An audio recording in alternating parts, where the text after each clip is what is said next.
Idukki പള്ളിവാസലിലെ Peechad Plamala road കുണ്ടും കുഴിയും നിറഞ്ഞ് നാട്ടുകാരുടെ നടുവൊടിക്കുന്നു. റോഡിലെ വലിയ ഗർത്തങ്ങൾ കാൽനട യാത്രക്കാർക്കും വാഹനങ്ങൾക്കും ഭീഷണിയാണ്.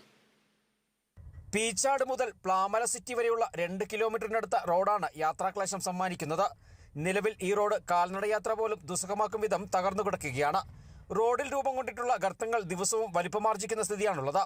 സ്കൂൾ ബസ്സുകളടക്കം നൂറുകണക്കിന് വാഹനങ്ങൾ കടന്നുപോകുന്ന വഴിയാണ് നിർമ്മാണം കാത്തുകിടക്കുന്നത്. സ്വകാര്യ ബസ്സും KSRTCയുടെ ഉല്ലാസയാത്ര ബസ്സുകളും ഇതുവഴി കടന്നുപോകുന്നു. പൊട്ടിപ്പൊളിഞ്ഞു കിടക്കുന്ന ഭാഗങ്ങളിൽ ഇരുചക്രവാഹന യാത്രികർ അപകടത്തിൽപ്പെടുന്നതും ആവർത്തിക്കുന്നുണ്ട്. ഇതുവഴിയെത്തുന്ന ചെറുവാഹനങ്ങൾക്ക് കേടുപാടുകൾ സംഭവിക്കുന്നതും പ്രതിസന്ധിയാകുന്നു.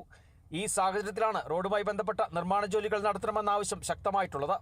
ഇത് 2-3 വർഷം മുമ്പ് ടാറിംഗ് ജോലികൾ നടത്തിയെങ്കിലും 6 മാസത്തിനകം തന്നെ അത് പൊളിഞ്ഞു പോവുകയും അതിന് വിജിലൻസ് കേസ് തുടങ്ങി നിരവധി കേസുകൾ ഉണ്ടാവുകയൊക്കെ ചെയ്ത സാഹചര്യം നിലനിൽക്കെ ഇതിൽ ഇപ്പോൾ പഞ്ചായത്തിൽ നിന്നും MLA ഫണ്ടിൽ നിന്നുമൊക്കെ ഫണ്ടുകൾ അനുവദിച്ചു എന്ന് പറയപ്പെടാൻ തുടങ്ങിയിട്ട് തന്നെ മാസങ്ങളും വർഷങ്ങളും ഒക്കെ ആയി. ഇതെന്താണേലും ഇതുവരെ ഈ റോഡ് ദൈനംദിനം കുഴികൾ വലുതാകുകയും യാത്രാക്ലേശം വളരെ രൂക്ഷമാകുന്ന ഒരു സാഹചര്യമാണുള്ളത്.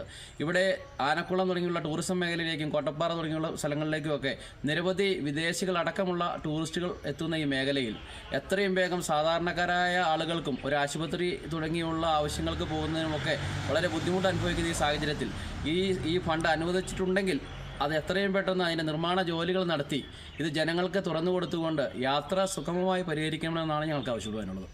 ഈ റോഡ് പൂർണ്ണതോതിൽ ടാറിംഗ് നടത്തി യാത്രായോഗ്യമാക്കിയിട്ട് നാളുകളായെന്ന ആക്ഷേപവും പ്രദേശവാസികൾക്കുണ്ട്. മാങ്കുളത്തേക്കെത്തുന്ന നിരവധി വിനോദസഞ്ചാര വാഹനങ്ങളും ഇതുവഴി കടന്നുപോകുന്നു. റോഡ് പൂർണ്ണമായും തകർന്നു കിടക്കുന്ന ഭാഗങ്ങളിൽ താൽക്കാലികമായെങ്കിലും കുഴികളടച്ച് യാത്ര സുഗമമാക്കാൻ നടപടി വേണമെന്നാണ് ആവശ്യം. Kerala vision news, Idukki.